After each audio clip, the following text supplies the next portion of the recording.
Bienvenido de regreso. En el módulo de financiamiento conocerás los principios fundamentales de las finanzas emprendedoras en etapas tempranas y las alternativas de financiamiento para la siguiente etapa de desarrollo de tu startup. En el alpinismo, para escalar una montaña importante, se requiere de financiamiento para poder pagar el equipamiento y llevar a cabo la expedición. De manera similar, en este módulo aprenderás a financiar tu travesía emprendedora de forma sostenible. A lo largo de este módulo, vamos a explorar 4 conceptos fundamentales. Da clic para conocer cada uno de ellos. Análisis económico unitario. Valuación de la empresa. Fuentes de financiamiento. Levantamiento de capital.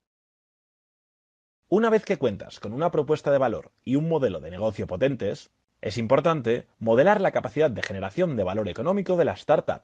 En ocasiones, los emprendedores buscan hacer modelos financieros muy detallados y complejos, proyectando las distintas variables de ingreso, costo, gasto e inversión, bajo supuestos de crecimiento a lo largo del tiempo. Otros emprendedores no modelan explícitamente las variables críticas del negocio y su impacto financiero, quedándose con un entendimiento muy intuitivo del potencial de generación de valor de la empresa.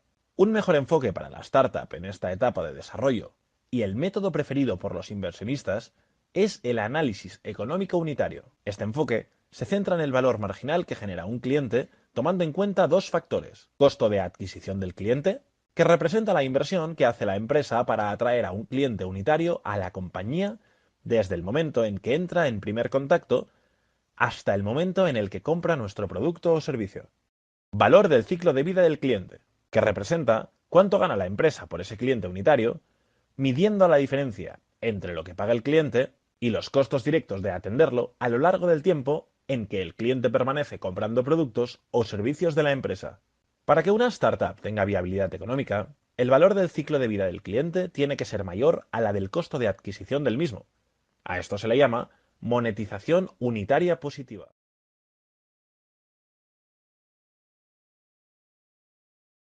El costo de adquisición de un cliente es la inversión que la empresa debe realizar para lograr atraer a un cliente.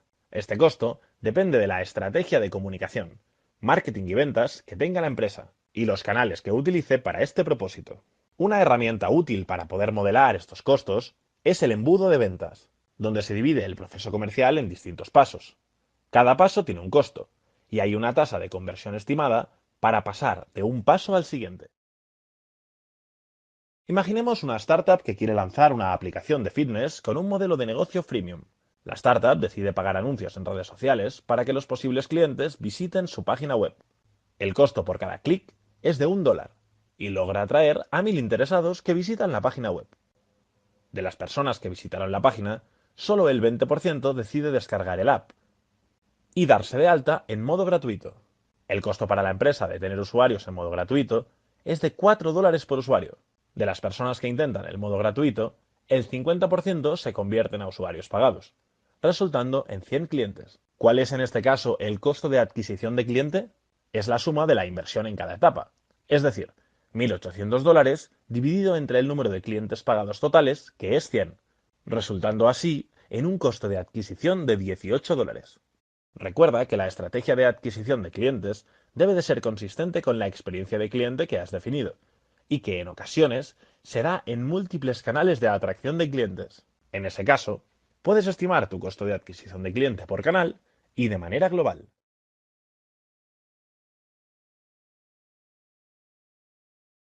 El valor del ciclo de vida del cliente es la diferencia entre los ingresos que recibe la empresa por un cliente unitario y los costos directos de atención de este cliente. Para calcular los ingresos del cliente, es importante tomar en cuenta la cantidad de operaciones de compra que realiza, el tipo de operaciones que hace, el precio por cada una de estas operaciones y el periodo de tiempo que dura la relación entre el cliente y la empresa.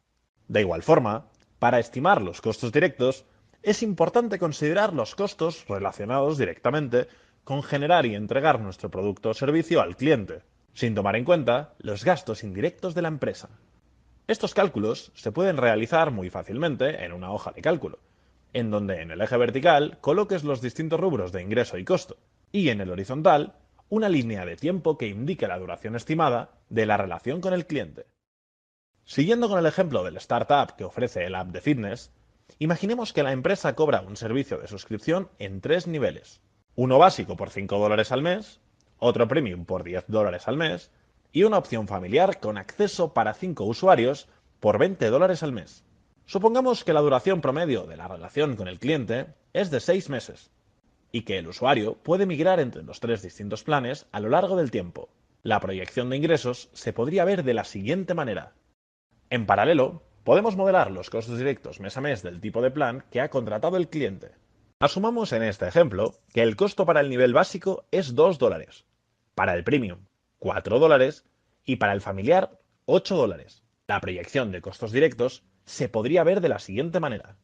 La resta de los ingresos unitarios y los costos unitarios mes a mes nos daría la contribución marginal de este cliente a lo largo del tiempo.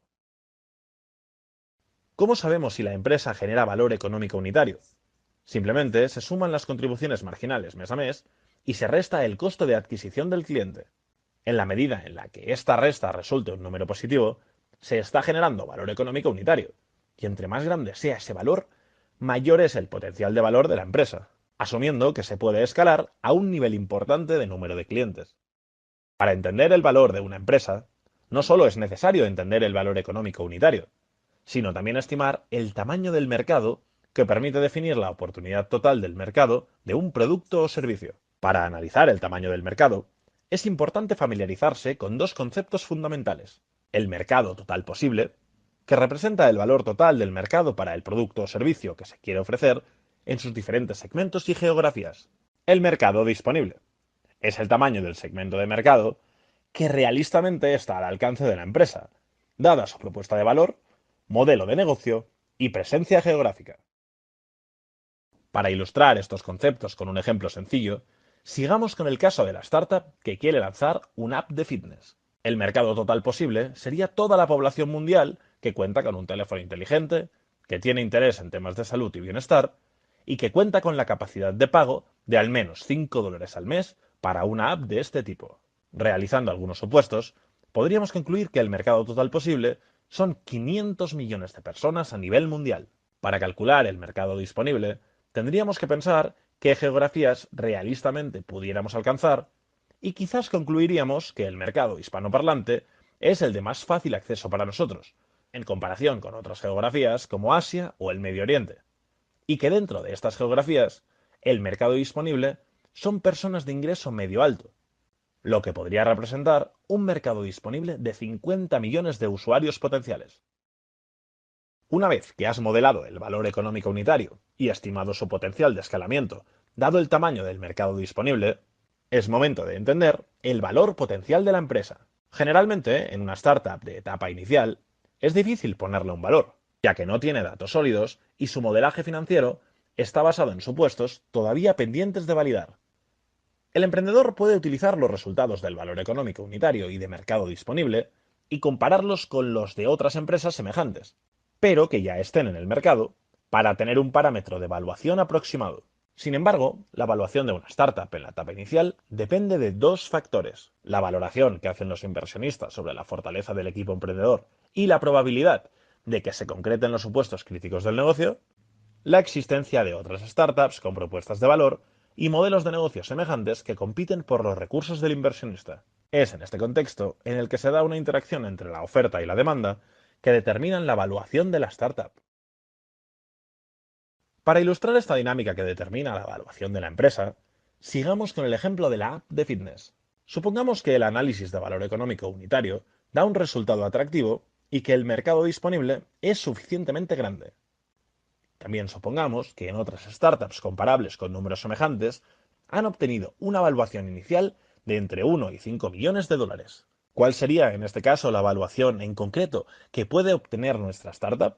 Eso dependerá de cuántas startups semejantes existen, o bien están por salir al mercado, y el apetito que tengan los inversionistas en este segmento en particular. Supongamos que hay varias startups que están desarrollando soluciones semejantes para el mercado de fitness. Eso presionaría a la baja la evaluación de nuestra startup, porque los inversionistas cuentan con mayores alternativas de inversión. Pero si nuestra startup ofrece una tecnología novedosa o una ventaja competitiva clara, eso elevaría el apetito de los inversionistas, haciéndola más deseable, y por lo tanto subiría su valuación. Cuando lees en los medios de startups que obtienen valuaciones iniciales muy altas, lo que está sucediendo es que existe mucho apetito por ese sector y que hay muy pocas startups que están ofreciendo soluciones verdaderamente poderosas y diferenciadas, generando así una competencia entre los inversionistas que suben el precio como en la puja de una subasta de una obra de arte muy codiciada.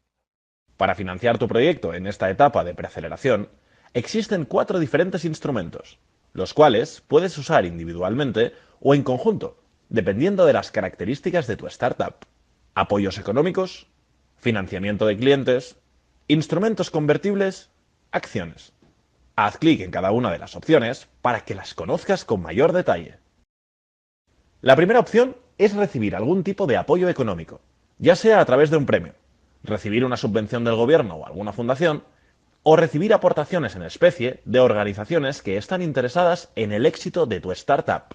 La principal ventaja de los apoyos económicos es que no son dilutivos, es decir, que no otorgas una participación accionaria de la empresa a quien te ofrece el apoyo, y tus compromisos se limitan a los términos en los que se te otorga el apoyo.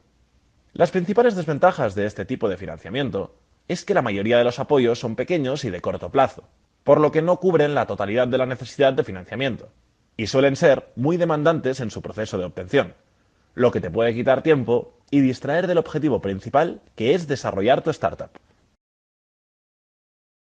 Otra opción de financiamiento en etapa temprana es la preventa de servicios a tus clientes o anticipos sobre la solución que desarrollarás. Es el caso en las campañas de las plataformas de crowdfunding como Kickstarter, en donde a cambio de una aportación, la startup se compromete a mandar al cliente un producto una vez terminado. Otro ejemplo en el ámbito del B2B es cuando una empresa grande apoya al startup con un anticipo para poder desarrollar el proyecto o servicio. La ventaja de este modelo es que desarrollarás una relación de colaboración y codesarrollo con tus clientes, al mismo tiempo que obtienes un financiamiento no dilutivo. El reto es que no suele ser fácil encontrar clientes que tengan el nivel de confianza en la startup para financiar el desarrollo del producto o servicio. Los instrumentos convertibles son otro tipo de financiamiento, donde a través de un contrato, el inversionista aporta recursos a la startup, con el compromiso de convertir esa aportación en un futuro en acciones de la empresa en condiciones preferenciales. Este tipo de financiamiento es dilutivo, ya que en el momento de emisión de las acciones, los fundadores de la startup tendrán un porcentaje menor de las acciones de la empresa.